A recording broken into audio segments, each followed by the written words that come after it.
Up on the brief this morning is a possibility to increase Nigeria's spending limit, given the announcement by the president that he will be forwarding a supplementary bill to the legislature.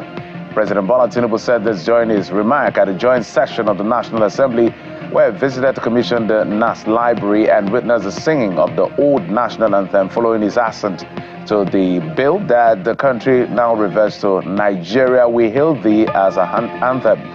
He also believes that Nigeria will not be fixed by foreign aid, but a collective citizens' decision to come together to do just that. See, this is our diversity.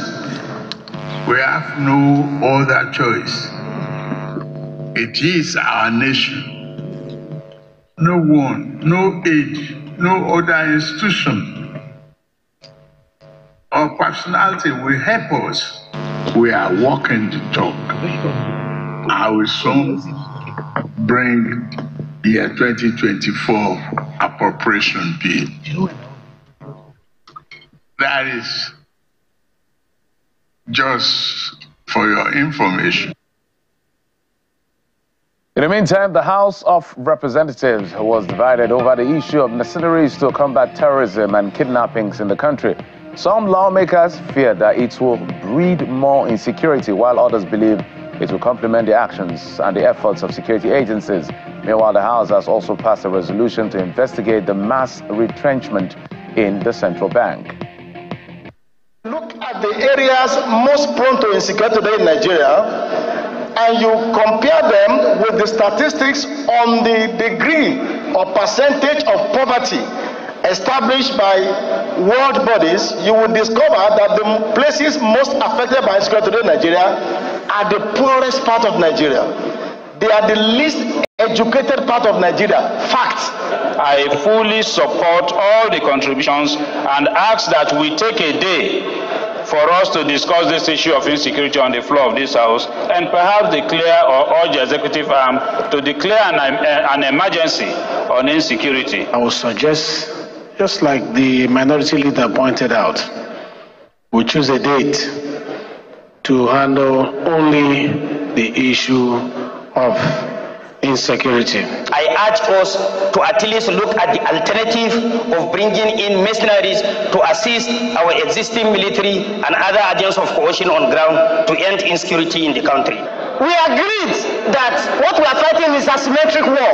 It is not a normal war that you can invite mercenaries that you are comparing to Ukraine and the other country. These are war that is not known to the system. So please, inviting mercenaries will create more insecurity for us in the future. That's the beauty of democracy, everybody having their say. Let's get to other stories now. In the judiciary, where the Chief Judge of the Federal High Court, Justice John Soho, and the Chief Judge of Kano State High Court, Justice DJ Aboki, have been summoned by the Chief Justice of Nigeria, who is the chairman of the National Judicial Council, Justice Lukayode Ariwoola, for an emergency meeting in his chambers today, May the 30th, 2024. A statement by the NJC's Director of Information said the meeting, which is a prelude to a whole-scale investigation by the NJC, is to enable the CJN have a proper briefing with the two chief judges on the very disturbing development and the conflicting judgment emanating from the Federal High Court and the Kano State High Court of Justice with respect to the stool of the Emir of Kano. There are strong indications that the National Judicial Council will also conduct an emergency meeting next week, where the particular judges concerned are likely to be invited and subjected to serious investigations. And staying with legal matters, a Federal High Court sitting in Lagos has again ordered the interim forfeiture of the sum of $1.4 million linked to the former governor of the central bank, Mr. Godwin Emefiele. Justice Ayokunle Faji ordered the forfeiture of the money to the federal government of Nigeria. The judge also ordered the EFCC to publish the interim forfeiture order in a national daily for anyone interested in the money sought to be forfeited to appear before the court and show cause within 14 days, while the final forfeiture of the said sum should not be made. The court made the above orders while granting an ex parte application moved by the counsel to the Economic and Financial Crimes Commission, Mr. Bilikisu Buhari Bala. The money forfeited in the interim is said to be in Donatone Limited's account and domiciled in Titan Bank Limited. Justice Faji has adjourned the matter to June the 25th for hearing of the final forfeiture of the money. The former president of Nigeria, Chief Olusegun Obasanjo, says the country's economy can perform better if those saddled with the task of governance at all levels focus on projects that will stimulate growth and attract investment. Chief Obasanjo stated this shortly before commissioning the Jimeta grade interchange constructed by Governor Amadu Fintiri of Adamawa State to ease traffic flow in Yola, the state capital. Here you have three facilities on the same. You have an underpass, you have an overbridge, you have and then a road that goes on Nana ground. Three, one.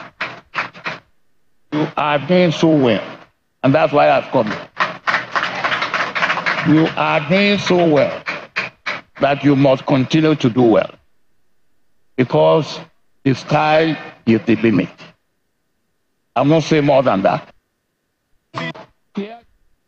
Meanwhile, a former military head of state, General Abdulsalami Abubakar, retired, has charged Nigeria's leaders at all levels to lead with the fear of God and abide by the tenets of democracy. He explains that it is the only way to sustain the 25 years of unbroken democracy. General Abubakar was given a special recognition award for his contributions to democracy at an event urged Nigerians to always embrace peace and dialogue in the interest of democracy. And let's tell you that the federal government has again insisted that the fuel subsidy, this has been business now, has ended in Nigeria, contrary to claims in several quarters that the official confirmation, that's the official confirmation coming from the Minister of State for Petroleum Resources, Oil, Senator Enikan Lekpulpobiri. He gave the information on our special program marking the first year of President Bola Tinubu's administration. The minister also highlighted some of the expectations awaiting the country's oil and gas sector in the later part of the year. Let me say categorically that the president on his, as rightly, said, on the day he was sworn in, he said subsidy is gone. President was misunderstood, clearly. The last government, Buhari's government, did not make any provision for subsidy in the 2023 budget. Whether anybody said it or not, subsidy was gone. But the president, in his characteristic style of speaking truth, was to say, look, in the last 2023 budget, there is no provision for subsidy, so subsidy is gone. And I can confirm to you that subsidy is gone. But that doesn't mean that, from time to time, there could be strategic intervention from time to time. In the last 1 decade, there has been no investment in the oil and gas sector. Reason? The PIA took longer than expected to be passed, and so there was no stable governance regulatory framework. When this government came, we've been able to rekindle the confidence of the investing community. And I can assure you that between now and the end of the year, we'll do much more than $20 billion. I can assure you that. And the reason why this is happening is because investors now have confidence that there is a stable regulatory framework. The president himself has signed some executive orders that are targeted at ensuring and assuring the public that, look, Nigeria is ready for business. Well, it appears Israel's war on Hamas may continue to the end of 2024 if the projection by the conflict, or for the conflict by the Prime Minister's National Security Advisor, Zachi Hanegi, is anything to go by. Mr. Hanegi claims Israel's military has taken control of about 75% of the buffer zone along the Gaza-Egypt border as assault continues on Rafah. In the meantime, residents of the southern city of Rafah are reporting more Israeli airstrikes. Let's now talk sports. Bayern Munich have just appointed Burnley boss Vincent Kompany as their new head coach on a 3-year deal. The company replaces Thomas Tuchel after departed at the end of the season. Tuchel had to leave, with Bayern agreeing to a compensation fee of around £10.2 million with Burnley. His deal comes despite his enduring a tough season at the top more after the Clarets were relegated from the Premier League. So that's how things play out in the world of sports, as well as other sports stories. Hey, but those are the stories we've been tracking for you, say, in the last 24 hours, as always. And it will shape part of our conversation for the show and the rest of the day.